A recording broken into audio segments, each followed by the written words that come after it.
Good morning, fellow indie creators, fans of comic culture and all things geek. This is your host with the most, Sam the Crazy Man Vera, and today we will be talking about a whole lot of things. Like, for instance, we're going to get some shout outs to some indie creators out there that are running some campaigns. We're going to be talking about Clerks, Dungeons and Dragons, and honing your creative art style. So, with that said, I'm your host with the most. Grab a cup of coffee, join me for the morning brew, and let's get it.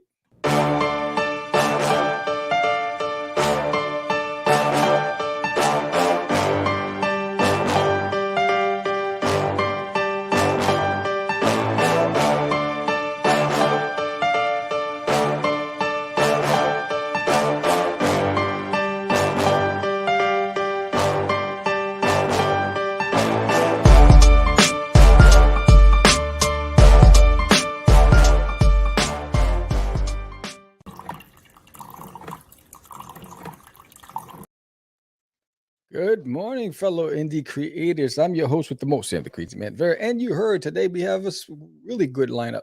So again, George is still traveling in the Riviera, and he's sipping wine and having goat cheese and escargot. So he'll be back next week. But until then, we still have a business to run and a show to put on. So today we're going to be talking about a whole lot of things, and I have a little agenda for you.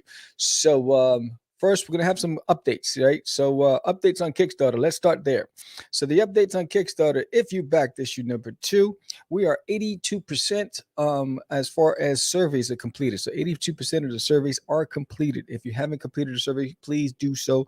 The sooner you get the survey done, the sooner I can just start sending out all of the digital rewards. So, I like to send it out in one shot. I don't want to do it piecemeal because then I start forgetting. So, I want it to be 100%. I'm going to do one email blast. Boom. Everybody gets their digital rewards. As far as physical rewards, the funds come in next Thursday night. So Friday morning next week, books go off to the printers. And remember, it's a 2-week turnaround from the printer. And then it's a 48-hour turnaround from me to you. So you should be getting it at the end of this month, early August.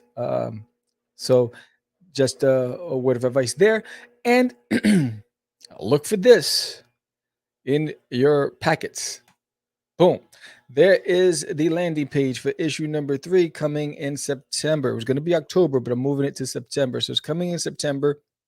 For issue number 3, I put out a survey asking you guys, would you prefer issue 3, the single floppy, or the graphic novel in October or the next campaign? And everyone, the majority, about 90% of the surveys that were submitted were issue 3. So really surprising. I really like that. So I'm excited about that.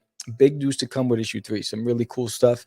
And as we get closer, you'll learn more about that. So for those of you who've enjoyed my live drawing streams, I appreciate every single one of you. It's been doing really well. I think I've done 33 episodes already consecutively. And yesterday I've been working on a really cool secret piece. So if you watched yesterday's episode, you're going to get an insight into what that piece is. But that's the last time I'm showing it until I start promoting it. But that's that. So what else is on the agenda? I'm not the only one who have Kickstarted. I want to shout out to some of the Kickstarters that are out there. If you haven't checked it out, go check them out. Just a couple of peoples that I know that I wanted to give some love to. So check out JD Calderon's. If I was a few inches taller, yeah, I know, right? Right? That's all you hear all the time. Anyway, so if I was a few inches taller, the Oswald Chronicles: The Adventures of a Magical Mouse in New York. He's at 81 backers. He's funded at 2,183. He's got 11 days to go. This is what I think he's done 36 campaigns already. I'm looking up. Yeah, he's done 36 campaigns already. 26. All right, 26 created with this for Oswald Chronicles, I guess. And he's back 292 campaigns. So he's not just a creator; he's a supporter. So go check that out. And his better half, Daphne Lays, she's got Tall Tales. She's at 82 backers with 6 days ago, 2506 on a goal of 1,000. So she's got her funding in, and she's created 88 created and 61 back. So both of them are killing the game, but check them out. This Tall Tales, These Quest Volume 1 through 4 trade paperbacks. The complete Thieves Quest story arc in 4 volumes, collected issues 1 through 20 in the furry fantasy adventure. So if you're into furries and you like fantasy and like adventure, go and check it out. She's a fantastic artist. And then my boys over created, they have the Halloween Man meets the Latex Avenger. Come on, right? You got Halloween and latex. You know, what can go wrong? What can go wrong? It's a genre mashup with a meeting between 2 long-lived underground comic characters. They just launched. They got 42 days left. The goal is $1,000, 326 so far in. So they're 32% to go. So go check this out. They're on Indiegogo. So for those of you who are like a little apprehensive about Kickstarter and you wait to the last day to pledge because Kickstarter doesn't take the money to the last day, go to Indiegogo. They'll take it out right away. So you don't have nothing to worry about. So give these independents some love. Go check them out. Why don't you? So with that said, so today on the roster, I did say that we're going to be talking about a few things, right? The main topic today, and if you're out there and you're an artist and you have some input, I'd love to hear your input. We're going to talk about honing your art style. It's one of those things that takes a little bit of time for an artist to really find their unique voice in the artistic field. So we're going to be talking about what does it take to do that. And there's an article that I found. I think it's called, what is it? How to Find Your Art Style. 14 Rules, right? And it's on Sketchbook School. So we're going to be talking about that. And I'd love to get some input from you guys. But before we do that, there's some cool stuff that's happening out there right now too, as well, right? So we just found out that they announced Clerks number 3, Clerks 3, and you're like, I never even seen 1 and 2. So let's talk about it. Where is it? Let's go back to that screen. Boom. So Clerks 3 is coming out, and the premise for Clerks 3 is following a massive heart attack, Randall enlists Dante, alias Jay, and Silent Bob to make a movie immortalizing his life at the convenience store that started it all. Right? So you're like, wait, this is a story about guys in a convenience store? Yes. And what's great about it is that this is a one of those cult classics, right? So Clerks number 1 came out a long time ago in a galaxy far, far away. If you don't know, the creator is Kevin Smith. So he's the director and the writer. Rosario Dawson's coming back for this one. What's funny is that I've seen Clerks, but now because they announced 3, I have to go back and just refresh my memory and go watch it again. The same thing I did with Jay and Silent Bob when the last one came out. I went back and watched the all 3, and he's also the creator behind that. So Clerks 1 is just another day for Dante Hicks until his boss calls him into work at the quick stop on his day off. With a hockey game at 2 and his girlfriend nagging about him to go back to school, Dante gets into a bigger frenzy when he learns that his ex-girlfriend is getting married. With his always late accomplice Randall strolling in to work at the video store, Dante has no choice but to bend the rules a little with work, customers, and his love life. Can he get away with it? I don't know. Who can't relate to that? Who can't relate to that? That's what makes this story and Clerks so endearing, and it stood the test of time. There's a cult following. There's some diehard, true fans of Clerks out there, right? Because everyone can see that, right? You go to that job that, oh my gosh, right? It's not a career, but it's what you do, and it's what pays the bills. And then you got your buddies, and you got life, and you got all these things that come into play. We all can relate. And then Clerks 2 came out. Says a calamity at Dante and Randall's shop sends them looking for new horizons, but they ultimately settle at the fast food empire movies. A calamity at Dante and Randall's shop sends. You wrote that twice. You wrote it twice. Anyway, so I just copied that from social media. So anyway, I'm looking forward to this. I can't pay the kip for copyright, all that stuff. I don't want to get shut down, but go check out Clerks 1 and 2, and get your refresher on. And if you're a Clerks fan out there, what was it about the movies that you enjoyed, that you like so much? And I think we touched on it before, but Dungeons and Dragons number 3, the movie, the live action movie's coming out, and they have Chris Pine and Justice Smith and Sophia Lillis. and Hugh Grant, I believe I saw in there, and Michelle Rodriguez in Dungeons and Dragons: Honor Among Thieves. That's coming out as well. Dungeons and Dragons, the tabletop, game. I mean, it's one of the biggest, most successful gaming gameplays out there. I grew up on Dungeons and Dragons, the cartoon on Saturday morning cartoon. I enjoyed it tremendously, and I know they've been trying to pull this off for a minute. And so I saw an interview with an artist, an animator, and he was talking about the Dungeons and Dragons, and they were trying. Was it Don Bluth? Forgot who it was. I was watching an interview with him a couple of days ago, and he was talking about that they were trying to pull this one off for a while. It kept getting scrapped and then back on and scrapped and back on. So we're looking forward to that. I think that's pretty cool. Again, let's see. So we got the shout outs. You guys are out there. Thank you all so much. Oh, thank you all. Thank you for the shout out to Dustin Brunel. There was a post on Facebook where they were talking about what have you read lately, and he basically shouted out "There's an Alien in My Toilet" and how his son requires him to read it every night for the past 30 days before he goes to bed. Issue number 1, and that is so dope. That is so dope. And he's also the winner of the free T-shirt from the raffle. And yes, Dustin, I do have size 2T that's on its way to you for your boy. So that's pretty awesome. So thank you for the shout out. You didn't have to, but I appreciate it tremendously. But also, there's a lot of you guys getting ready for Comic Cons this weekend. So it's just a couple of shout outs. What's going on this weekend? I think I seen. Let's see. Let's just get this popping real quick. Let's see. There's Capital City Comic Con going on. East Coast Gaming Expo. So Capital City is in Lansing, Michigan, and Cherry Hill, New Jersey is the East Coast Gaming Expo. Florida SuperCon is going on this weekend.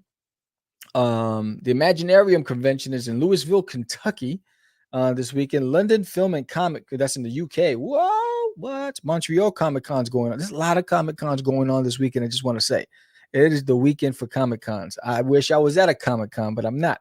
I don't have my next one till August, and I'll plug that in a second. Okashi Con. It's in the Courtyard Marriott in Pflugerville, Texas. Wow, Pflugerville. Is it Pflugerville? So it's a PFLU. What am I doing? Let me move this out of the way because go back to my normal screen. So I'm just saying Pflugerville. It could be Pflugerville. It could be Pflugerville because the P might be silent. It just has that in the beginning. I don't know why you're in the front, but you're silent. Maybe you're the silent big type and you're like the bodyguard. Anyway, Rocket City Anime is in Huntsville, Alabama.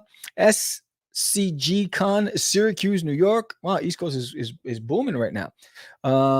Supernatural official convention was canceled. Let's see. TF Con in Toronto is going on this weekend. There's a con in South Africa. South Afrifer. Afrifer. Wow. Dang. Who comes up with this stuff? Electric City Comic Con is in Schenectady, New York. Oh, Schenectady. All right. See, I gotta do it twice in order to realize that the first time I screwed it up. So Meadowland Comic Con is in Grants Pass, Oregon. Minikami. Wow, Minikami. All right, so it should be mini comics, but anyway, that's going on in Canada. I can't. There's one in Dusseldorf, Germany. It's called NachlichCon. There's another one in NepCon in Omaha, Nebraska. Oh, geez. There's a toy show that's going on in Illinois. Anime Friends in Brazil. Wow. Shout out to Brazil. Wow. Bold Matsuri in Jacksonville, Florida. Bricks Universe. Wow. Garden State Comic Book Fest. That's in Morristown, New Jersey. There's a lot of guys on the East Coast that I know that are going over there. Wish you guys a lot of success there. I've seen some of your posts on Facebook, so go and kill it. Then there's Glasgow Anime. That's in the UK. Greater Austin Comic Con. That's in Cedar Park, Texas. There's one in Ohio called Mahoning Valley Comic Con. QuadCon in Davenport, Iowa. Southeast Game Exchange. Wow, there's a whole lot of stuff going on in Vermont pop culture. So there was one that I know that was going on that I didn't see. It was a fan expo. There's also a Fan Expo Chicago that's going on this weekend. I think that you guys are doing so. Go, have fun, kill it. Wish you guys a lot of success. Speaking of Comic Cons, your boy Sam the Crazy Man Vera. I'll be traveling with Duty starting in August. So in August, we are hitting the Arlington Comic Fest first. That's on August 20th and 21st, and I'm excited about that because every one of these events are just a drive distance away, 30 minutes or less. Then after that, on the 27th, it's a one-day Denton Comic Art Exposition, and that's an all-family, all ages, child-friendly event. And I'm excited about that one because that's really my audience. And then there's the Dallas Fan Festival, which is a 3-day event I'm looking forward to, and that's downtown Dallas, and that's in October, and that's a 3-day event. Then after that, the week after, I'll be at the Cowtown Comic Con from the 22nd to the 23rd, and I will be there with Paul Gomez. He'll be there, so we'll hook up again, maybe get a cup of coffee. So I'm looking forward to those events out there. Yes, that's some really cool stuff. I mean, it's I think what I've learned is that while social media is a tool to try to network in the industry, it's really not a place to really attract fans unless you've met with the public. And that's what the expos are, the events, the Comic Cons.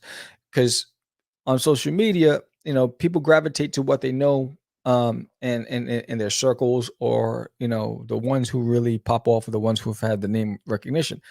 So if you want to build that credibility and that notoriety, you have to go out to these events, and that's what I learned from doing the Fan Expo, which I had a good time there. So, which is why I lined up. I think right now I'm working on November and December, so I have August lockdown. I got October lockdown. I left September open because I'm launching the Kickstarter in September. I was going to do it in October, but I want it to end in October because I want October to be focusing on events. So I left September free, and then I'm looking to do one show in November, hopefully, and one in December, and end the year. And that would be 7 events for me for this year. 7 events, and that's pretty dope. And next year I want to do between 9 to 12 events, 10 locally and 2 out away. So if I have a chance of the 2, I would love to do San Diego Comic Con and potentially MegaCon. Those are the 2 that I would like to do away. But until then, we'll figure out as we get closer to that. But I've been having fun creating Duty and drawing a lot of new content and putting some things together. So issue number 3, the campaign is going to be really dope, really centered on the character himself, and introducing some key characters. So it's going to be really, really fun. So we're going to get into talking about how do you hone in your artistic style and what does it take. And but before we do that, I'm just going to give a plug to the girls at Ragin, as they're doing their thing and they're trying to build their audience out there. So here we go. And then when we come back, we're going to be talking about honing in your artistic style.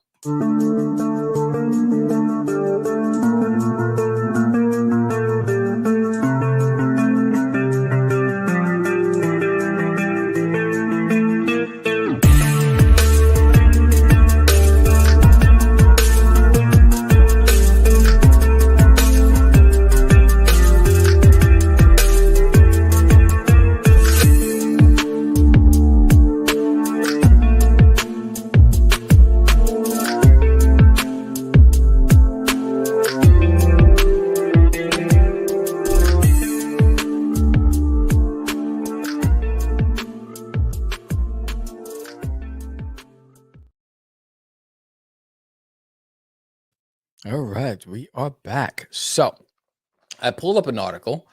It's how to find your art style. Let me go back to this screen right here. Let's do this. All right, maybe that you don't need to see me that much. All right, so here it is. It's coming from. I can move my mouse. All right, how to find your art style. 14 rules to guide you. All right, so and the article's by the Sketchbook School with a SK instead of a SCH. Um, and they started off by saying, "You've heard artists talk about finding their art style, but what exactly is a signature style, and how do you go about finding yours? Everyone has slightly different ideas about what an art style is. In its simplest form, it's the recognizable way that you paint or draw, a way that tells the viewers that a piece of art is yours. It's your artistic fingerprint." We talked about identity, right? Your artistic identity. That fingerprint is your identity. Your style can consist of the subjects you draw, whether you draw realistically, abstractly, or something in between. It can also be about your mark making, the medium and color palette you use, and what message, if any, you convey with your art style. So I think this is a very important topic, and the reason why I wanted to have this conversation with you guys is because I was watching an interview with Disney animators, and every single one of them humbly recognized that they were still learning and adapting, and but there is a signature look for Disney. Right? So Disney has a signature look when you're looking at what Disney puts out from a 2D animation when it's hand drawn. And so when some of these animators were asked about their style, and these guys were with Disney 30, 40 years, they still said they were still working on it. And there were still things that they had to improve on. And I found that extremely interesting because being a creative in any medium, but we're talking about art today, but in any medium, there's a level of anxiety and insecurity. Am I good enough? Right? Because the end game is drawing for yourself. But the reality is you're drawing for feedback, right? You want to know if people find your style, your work appealing, right? And that's what happens when you're starting out. Hey mom, look what I did. Hey teacher, look what I did. Hey friend, look what I did. And the reason why you're showing is because you want their approval. Now, what happens when you're a youngling, right? You're starting out in the game, and I'll go back to this article in a second. Um, and you're starting in the game, and you have the natural order of things is to try to reproduce what you see, reproduce that favorite artist rendering of Spider-Man. You might like John Romita. You might like, Tom McFarlane, Joe Kubert, whoever it is. You're like, I want, so you gravitate to that look, that style. So you're trying to copy and paste. You're trying to recreate that magic because that style is what attracted you to pick up those books, and now you're a fan of that artist. So subconsciously, you don't realize that you're just trying to recruit to you're in the shadow of that creator. I struggle with that for years. I've always been a cartoony illustrator in the simplistic form. I just loved um, that. I mean, from Fraggle Rock, to the Peanuts, Garfield. I love simple lines, clean lines, and I love the colors to tell the story. Right, as long as you have the the dance floor, right? So you have all the players and everything looks as if it fits. Then you highlight it with the colors. Um, but for many many years, I was trying to be something I wasn't. I was trying to fit in. I was trying to create a look and draw like what I saw in Marvel Comics and some of these artists out there. And I was always frustrated because I was never as good, right? Because it wasn't my voice, my style. I was trying to be something I wasn't. I was trying to do something that it wasn't. Um, I wasn't having fun doing. For me, it was more like work. Where drawing what I draw now, it's more It just feels like it's a part of me. It's an extension of me. So it took me years to come to that realization. It wasn't until I realized, look, I can't draw forbidden. It'll take me years to create the look that I want if I had to draw it, because it would take I'll probably do a page a week, because I would spend maybe 24 hours on one panel, to try to create the dimensions, the anatomy, the action, all that stuff, to look, get the hair right, all uh if you watched any of my live streams, I'm a fast illustrator. I sketch. My sketches are very loose and light, and then I just go over and then I fill everything in when I ink it. I like to move fast at a faster pace. When you're doing like Conan or Avengers, it requires a lot more time and detail and dedication. And so hats off to you guys. It didn't work for me, right? So let's go down to some of the things that they point out in this article. Let's see. All right, so how to find your art style. Point number one: make a lot of art. Right? How many times have you heard people say draw, draw, draw, draw, draw every day? Right? You've heard Michael Jordan. You've heard all of the best um, athletes say it's repetition, repetition, repetition, repetition. Right? So the more you draw, the better you get. The more you hone in your skills. I can tell you right now, where when I left comics for 10 years and I came back, oh, it was painful. It was painful to start drawing again because my motor skills weren't there, right? And my eye wasn't there. And so I now had to use a lot of references for perspective, and I had to use a lot of references, just for camera angles and all that other stuff, because I wasn't there. At this point now, I don't need those references because I can see it in my mind, because I've been drawing for the past 2 years all the time. And most recently, for the past few months, I've been drawing every day. And so because of that, I'm getting more loose with my style, and it's becoming more organic. Well, when I came back, it felt like work. I was like, whoa, my goodness, this is horrible, right? And so the other one is experiment. Don't be afraid to experiment with your art and widen your experience before narrowing your focus. What do you mean by that? So you may have dismissed something that could turn out to be the thing you love. Just because you used to love painting buildings in watercolor doesn't mean you will love it now. Taste change, and that's okay. So experiment, try different mediums. Like right now, I'm working on acrylics. I'm doing canvas art, right, for my Etsy store. And so it's requiring me to learn how to play with paint and lighting and texture and all that stuff. So I'm learning a new skills. Like I feel like a kid again, because I'm trying to hone in a new style. Um, Analyze your work. Gather together a collection of your own work. You could do this by creating a Pinterest board or physically putting it up somewhere. I pinned mine to a notice board. Grab yourself a notebook and write down what you like about your art. Is there a particular piece that you enjoyed creating? Do you like the colors? Yes, I just recently did that. Um, I've been drawing for the past 30 something days straight online streaming. And I took all of those pieces and I put them all on one page on my computer, and I analyzed, what do I like the most? What was it about it? The coloring, the style, the form, whatever it was. And I said, okay, I need to make certain that wherever I was mentally, when I was doing that piece, I need to try to make sure I find that space every time.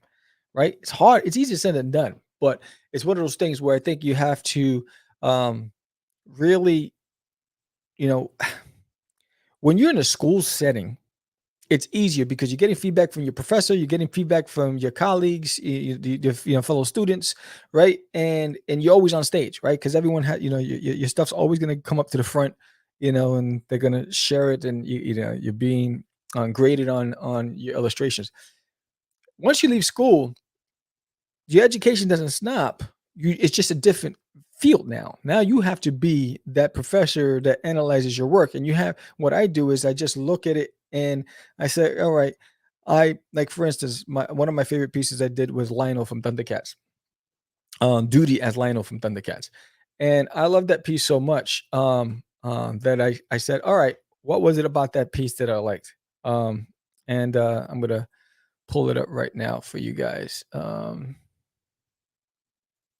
Where is it? That's not it. As I'm talking, I think it's this one. Here we go. Batman G. Here we go. All right, so here it is. So I did this piece. It's one of my favorites of all the pieces. I did Duty as Batman. I did Duty as G-Force, but this is one of my favorites. And I was like, all right, what was it about this that I enjoyed doing so much? Number one, I'm a fan of Thundercats, and number two, I love Duty. But number three, I just love the fact that I'm improving with my coloring. Um, I liked the form. I liked the emotion in this, and I took my time, and it was fun. And so I think that's one of the things that we need to challenge ourselves all the time with is going out there and really uh, being critical. There was one that was I hated. Like I'm not posting it ever again. You know, and Thomas joined our newsletter. All right, narrow your focus. Once you have spent some time experimenting with your art, it's time to narrow your focus. Decide what you think could be your thing. This could be that you are going to focus on a landscape painting, abstracts, or animals, or it could be focus on a particular medium. Me, it's cartoony. It's Duty. It's one of the things I said I learned at the licensing expo. So you guys all know I went to licensing expo. The biggest takeaway for me was that I needed to narrow my focus, right? So I went there with everything I've created. All of my kids' books, all of my comic books and everything, but Duty was the center focus. But it wasn't my whole focus leading up to that point because I was trying to figure out what's going to be the one that's going to help me grow and never realizing I was sitting on it the whole time. Right. So when I came back, I decided that those kids' books are done. So they're available. If you want to get it on my website on dutiesworld.com, the ebooks are available on Amazon. Forbidden is done. That'll be in stores next year. At a graphic novels format, it's 160 pages. You can get the black and white edition now, 160 page collected on my website. So all that stuff is done. Duty is not. And Duty is my focus. And I want to build Duty and its brand in the world. So I decided when I got back to focus, narrow my focus and just make it singular on just that character and that world. Gather work from artists who inspire you. You know that the other day I told you I picked up two new books, two new art books. One of them was, dang, uh, where is it?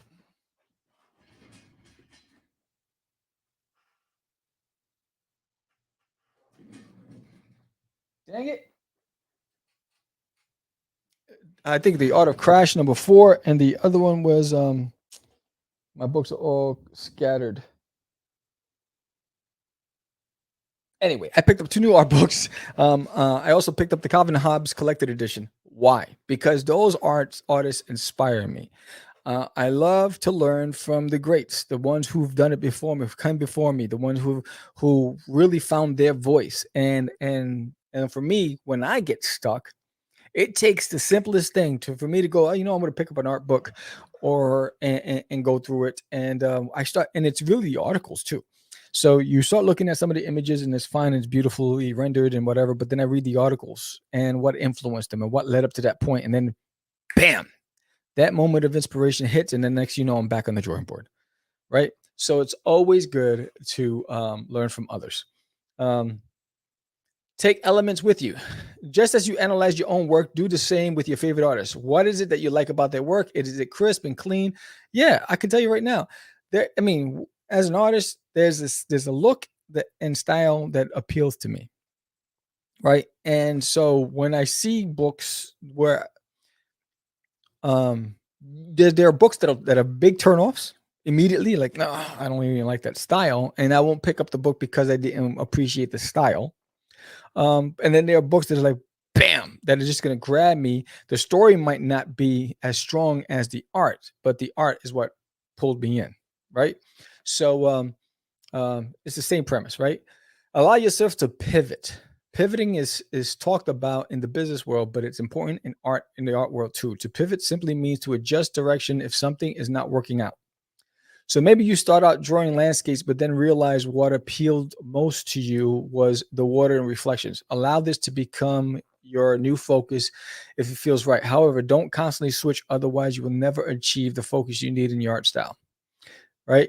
So, again, flexible, pliable. Give yourself some time. You can speed up finding your art style by following these rules, but each person will have their own timeline depending on the time. Yo, it took me forever to find my art style, right? It wasn't. I think though, one of the good things that one of the best takeaways that happened for me from leaving comics and coming back was that I really honed my artistic voice. This past, I would say, this past 12 months.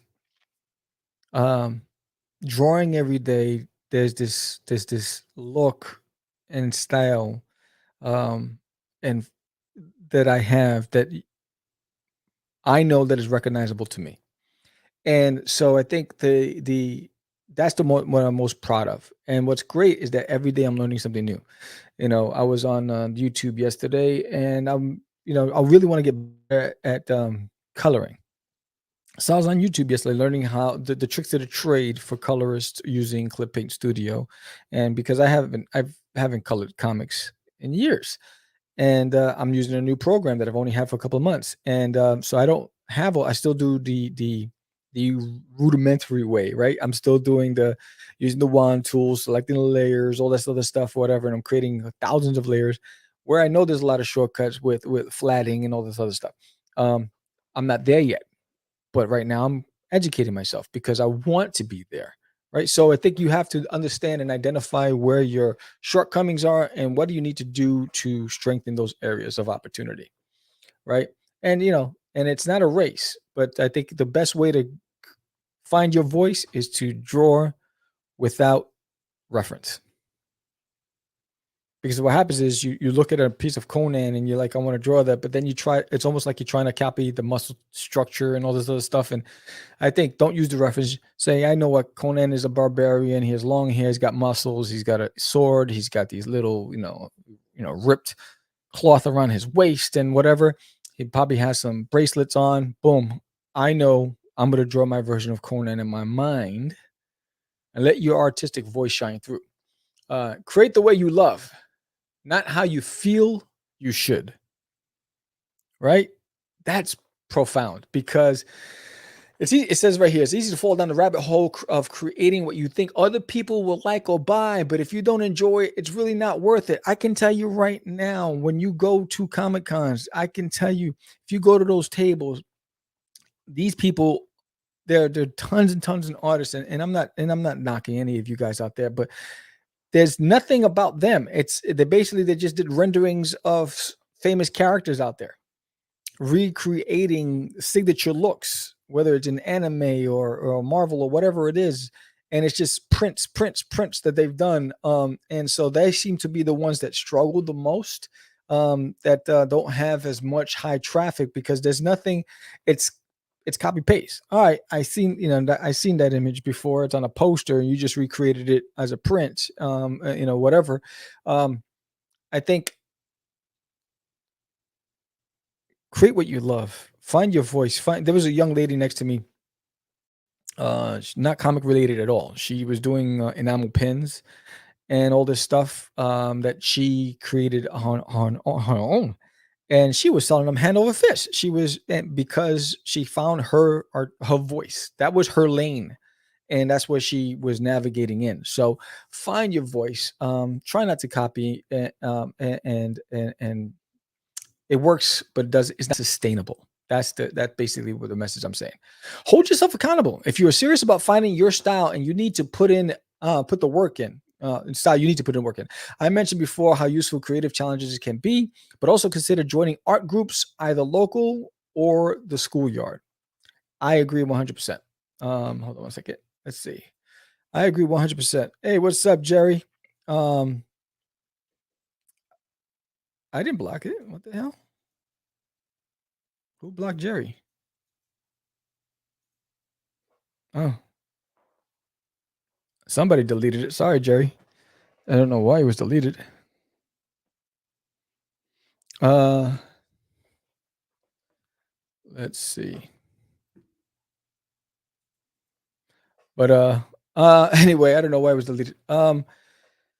Hold yourself accountable. If you're serious about finding your art style, you need to put in order. Yeah, tell people in the group about your projects you're working on and what they involve. Also, think about finding an accountability partner. That's interesting. I like that. Um, Let me go here real quick. I want to see why that you were blocked, YouTube. As we're talking, maybe function mute.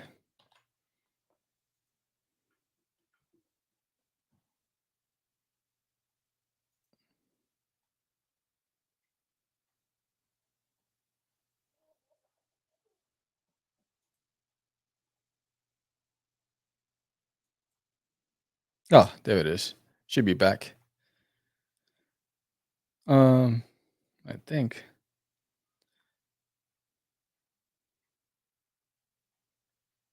All right. Anyway, so I just fixed it. So I think that's important. I think the strength in numbers. I know I flourish when I'm around other artists. I love being around other artists because I'm like, oh man, how did he capture that look? Oh, how did she do that? Oh, that is fantastic. And it's inspiring. What the hell? Hide. Um, so I think that's a really cool, useful tool.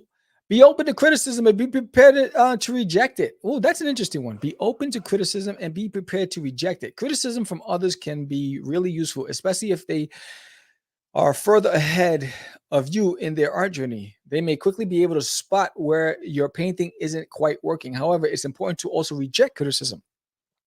Just because one person doesn't like what you have created doesn't mean someone else won't love it. That's part of the beauty of it. Exactly. That's what I say about critics, right? So critics, one critic might love your book, another one might hate your book.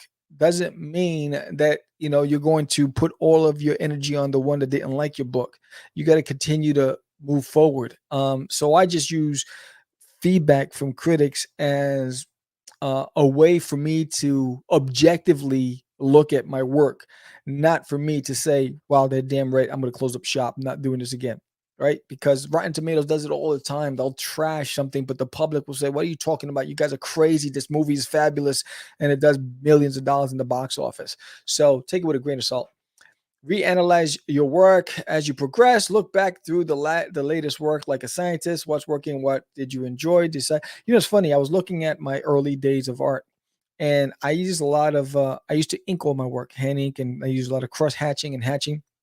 I don't do that anymore, and I try to figure out where I don't really remember where I was mentally when I was doing that back then. Right. So I was trying to recreate that stuff, and it's just not me anymore. I prefer not to do that. But back then I was, and I think that was at a time when I was trying to recreate a look that I saw on Image or Marvel Comics. Continue or rinse and repeat.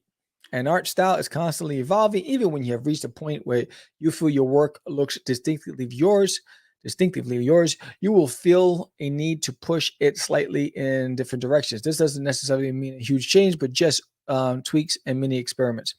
Yes, I think that's the biggest thing. Like one of the things is like I need to work on my environments, right? I have my characters down. I need to work on my environments and the world building. And so I'm working on a project right now for Duty that'll be available on the next Kickstarter. That is really going to challenge me and push me creatively, right? Because I know that that's something that's always been in the back of my mind, but I really never pushed the boundaries to see where my limitations are. I avoided it. So now I'm forcing it, right? Because I want to get better. So it's taking me time. Like there's this piece that I'm doing for the next campaign. I started on it yesterday at noon. Um, I closed up shop at 10 p.m. and it's going to take me all day today. So I'll probably be done with it by tonight. That's how much time I'm putting into this piece. So, again, challenge yourself. And then the last, I think everyone says that you got to have fun, right? Enjoy the process. One of the most important elements to finding your art style is to enjoy the process. The more you enjoy it, the more you'll want to create more, which will push you forward towards your goal. right? We see this all the time. I say it all the time. If you're not having fun, why do it, right? And that's the biggest, the most important thing. It's finding your voice takes time. Finding your artistic signature, your identity, requires a lot of practice. Requires drawing every day, even if it's a sketch. How many times you go? All right, so I can tell you right now, whether I'm in a public bathroom, whether you're in the urinal or in the stall, you see patterns, whether it's with the tiles or the wallpaper, whatever it is. And next thing you know, an image pops off from those patterns, and I see a face, and I'm like, "Oh snap!" And how many times you don't have a pen or piece of paper? So what I try to do is, I'll take a photo of that and see if I can see that same image, and then I'll go back to my where if I'm at a there's a table napkin or whatever, and I try to create that look because I'm like that character looks really dope, right? Or you're walking and you see something like, oh, and it sparks an idea, and you don't have that sketch pad on you or whatever it is. So try to have something at your disposal, a little notepad, something you can put in your pocket, wallet size, that you can carry around if you don't have a book bag with you. And make sure you always have writing material, whether it's a pencil or a pen with you, so that you can do and then the most important part of this is write down what was it that sparked or triggered you to draw that image. What was it? Because how many times you draw something and then you forget about it, right? Because your creativity was sparked, and then a week later you come back to it and like, what was it? What was it about this? Why did I draw this? Right? Because the notes weren't there. Right? So you can't go back and reflect on that moment. You're forcing your brain and you're like, oh man, what was it? Right? So it's important that you have those elements with you, a pad, paper, and then whatever you illustrate, right? Jot some notes next to it saying, this character reminds me of this, or this could be good in this book, or whatever it is, or this scene. Um, Anytime you can create. Anytime you can get inspired. Inspiration comes from anywhere and all things. My dogs inspire me when I see them when I see them playing and chasing. Um, I'll give you a perfect example of inspiration.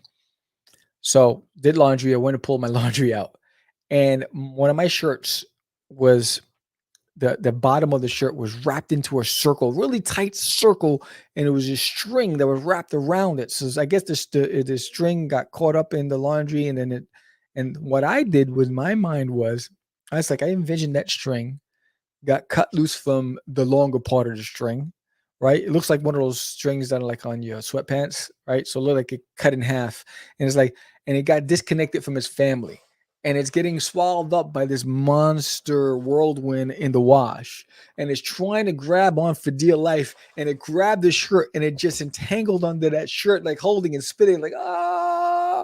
That's where my mind went. So it's like I decided to do a little comic strip, a one pager of the string, right?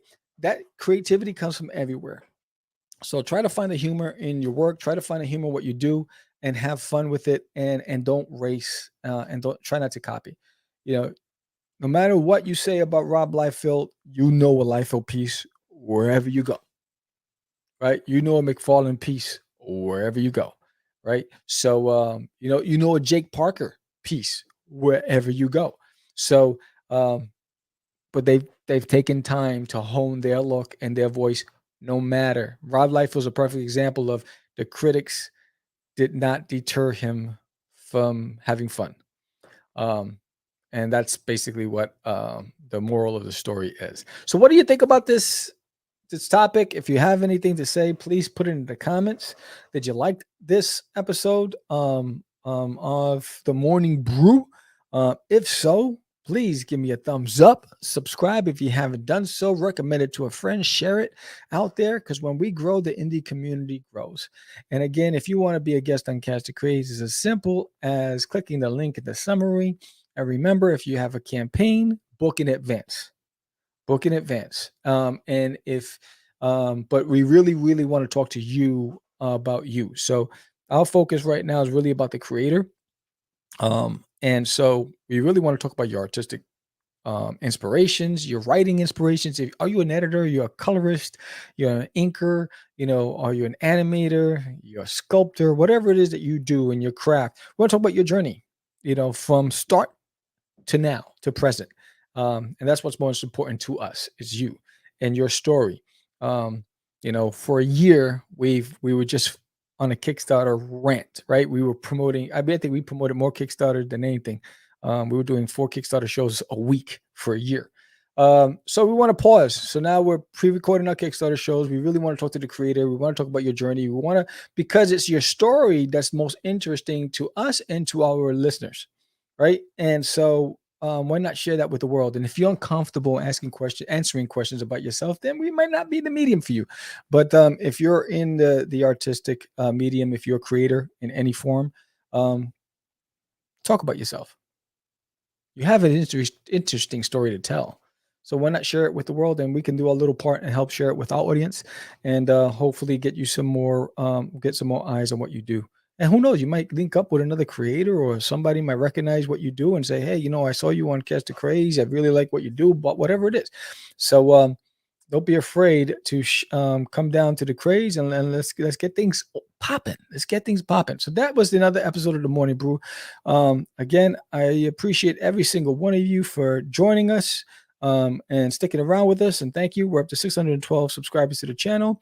We continue to grow because of you, and we appreciate every single one of you. So don't forget, I will be in August at the Arlington Comic Fest and the Denton Art Expo, and the Kickstarter. The books go out next week to print, and there's 82% of you that have signed to fill out the survey. I'm still waiting on 9 more backers to fill out the survey, so please fill it out so I can make sure I have your email address and your home address so I can send everything out. So I want to send the digital rewards out next week. I can't do that until we have 100%. And because I don't want to do it piece by piece. It's just too grueling.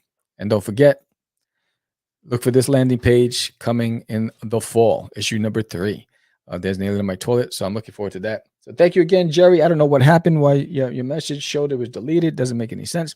I put you back. It says, good morning, I see you on my channel. But thank you all, everybody who's watching on Facebook, on Twitch, and on YouTube in silence. And again, we appreciate you. I'm Sam, the Crazy Man Vera. This is the Morning Brew. If there's a topic you'd like us to discuss next week, when George is back next week, let me know. We'll talk about it. You guys have a great day. I'm going to go have breakfast, and I'm going to go ahead to the drawing table and finish my project. Peace out.